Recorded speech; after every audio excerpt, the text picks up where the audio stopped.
it does make me a little wary. This appears to be the latest entry in the what I would call mascot horror genre. It's set out from the get-go with visions of having merchandise in Target set to blow up. You know, it's set to be trendy. The reason I bring this up is because I was really impressed by Bendy Chapter 1 as well, and then as it went further along, I was less and less impressed by it, and I hope that's not the case with this one.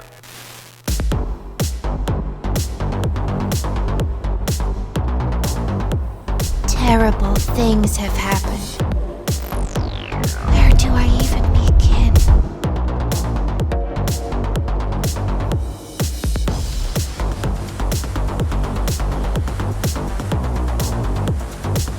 No, God!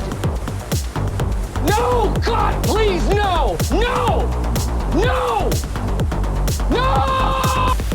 Hey guys, it's John. Just real quick before I get into the video, I wanted to say that if you decide that you want to play Poppy Playtime Chapter 2 and the subsequent episodes, I think that decision is totally valid. I'm not here to lecture you or preach at you about what you should or should not do. I'm just here to state why I personally am not planning on playing Poppy Playtime Chapter 2. Now, if you're wondering what I'm even talking about, maybe you've never heard of the game, Poppy Playtime is a new episodic indie horror game and one of the most popular indie horror games out there right now. Chapter 2 just released a few days ago, and I've been getting a lot of comments about whether or not I'm going to play it. I did play Chapter 1 back when it released in November or October, I think. And I really enjoyed it. I thought it was great. The animation in particular was really well done. And in the 6 months since then, I've just seen a lot of things about the game, a lot of which you saw in the intro montage, that I just haven't liked. And there's actually a very in-depth video I'd recommend. I'll link it in the description by a person named Thief King that I watched, and they go over a lot of the things in detail that I will not be covering in this video. But I'll give you the Cliff Notes version of things. Basically, since the release of Chapter 1, the Poppy Playtime devs have been in a whirlwind of activity, pushing out merchandise and other products related to the game. They released a 25-minute experience that many would call a demo, but they called Chapter 1. And ever since then, they've come out with a line of NFTs. There's a movie deal in place there now. There's tons and tons of merchandise. Now, a lot of the controversy around Poppy Playtime is based on allegations, which again, that video goes into. And my decision to not play Poppy Playtime Chapter 2 is independent of these allegations, although they do not help, but it is more based around the merch first approach that I've seen the Poppy Playtime devs use with their product. I don't have a problem with indie developers having merchandise or even inking a movie deal, but what I have an issue with is these things coming so early and being so obviously the priority. Just the fact that it's come so early, before Chapter 2 was even released. And I haven't played Chapter 2, but I have heard, and again, this is hearsay, that there are tons of bugs, that it's unfinished. I think I heard some people say that you technically cannot finish it. I don't know, I haven't looked into these myself, but all of these things are raising red flags with me. And I hearken back to a time when I just muscled through all those red flags. Bendy and the Ink Machine. I loved Chapter 1 when it first came out. I thought Chapter 1 was so fresh and new, really loved it, and I even thought Chapter 2 was pretty good. Chapter 3 of Bendy and the Ink Machine is when it became very obvious that the priority was no longer making a game, but blowing it out, making merchandise, because in Chapter 3, you discover a hidden toy factory that was never mentioned in the game until then. A toy factory with tons of plushies conveniently lying around. Plushies that would end up shortly going on sale for real money in the physical world. And it was just that sort of transparent, we're here to make a quick buck along with the gameplay in Chapter 3 taking a nosedive, in my opinion, tons of fetch quests and things like that, that really put me off of Bendy and the Ink Machine. And I was pretty vocal about that when I played it, and I ended up playing Chapter 4 and Chapter 5. I know some people may not believe this, but I'm actually a very optimistic person. It's one of the reasons I changed my username from Harshly Critical to my name, is because I didn't want to be associated that much with, you know, pessimism, I guess.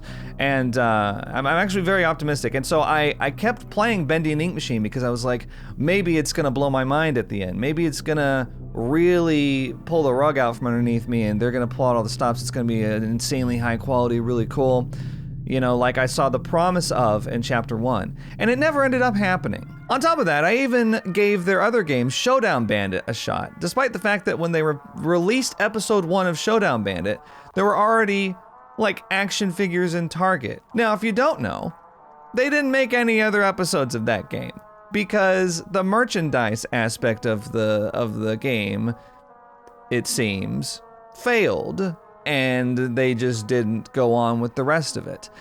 And it's that kind of merch-first approach that I really resent, and I'm seeing that a lot with Poppy Playtime, and I just don't really want to support it. And it's not, I'm not saying it's morally wrong or anything for them to get their bag. I feel like I was duped when I played Bendy, because I feel like it turned out to be a cash grab in the end, and I'm kind of seeing the same signs with Poppy Playtime. Now, you know, maybe Chapter 2 is really great, I don't know, but I just don't really see it as a worthy investment of time and energy from me anymore, to keep playing these games like this and supporting them, when I think there's a lot of other indie devs that could use time in the spotlight. This isn't about the game being trendy. I've defended plenty of trendy games before. I mean, you don't need to look hard to find me defending Baldi's Basics, because I recognize that it's a satire of 90s edutainment games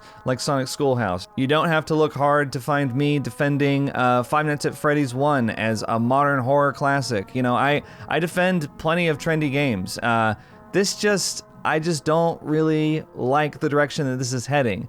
And maybe it'll turn out that actually the game was a big priority for them all along, and they develop an episodic horror masterpiece. And if that's true, I would be willing to take a second look at it, you know, maybe after it's over. But as of right now, I just have no plans to play Chapter 2 or any of the subsequent episodes.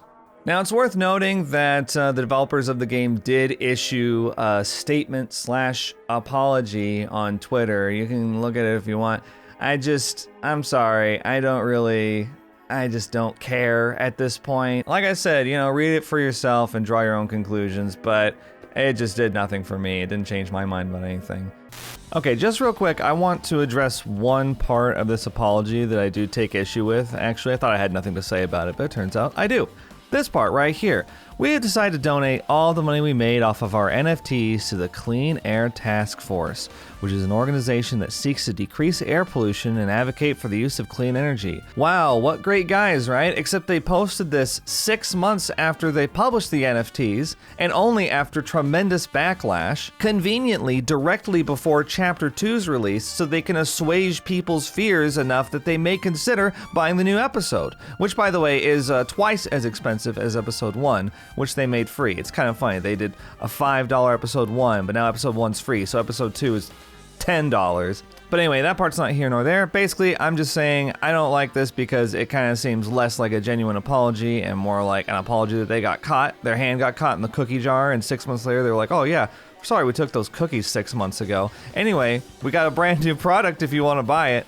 So, I don't know, I just wanted to kind of go into more detail about that, I guess. Okay, back to me rambling.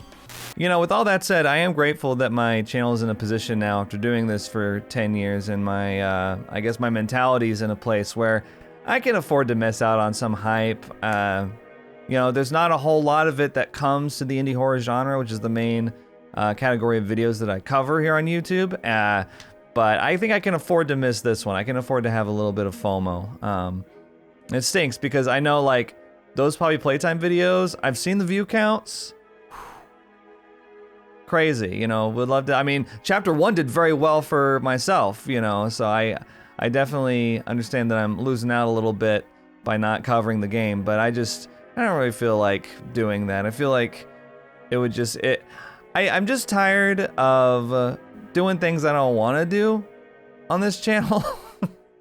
And this is one of those things I just don't want to do. I've got plenty of other things to play, and I'll be posting another new video in the near future. So again, if you'd like more information, there's links in the description to everything that I talked about in this video. And let me know your thoughts in the comments below too. All right, I'll talk to you later. Thanks for watching. Think critically. Candy Cat. Wow, they have so many merchandise-ready mascots in this game. I can't help but notice.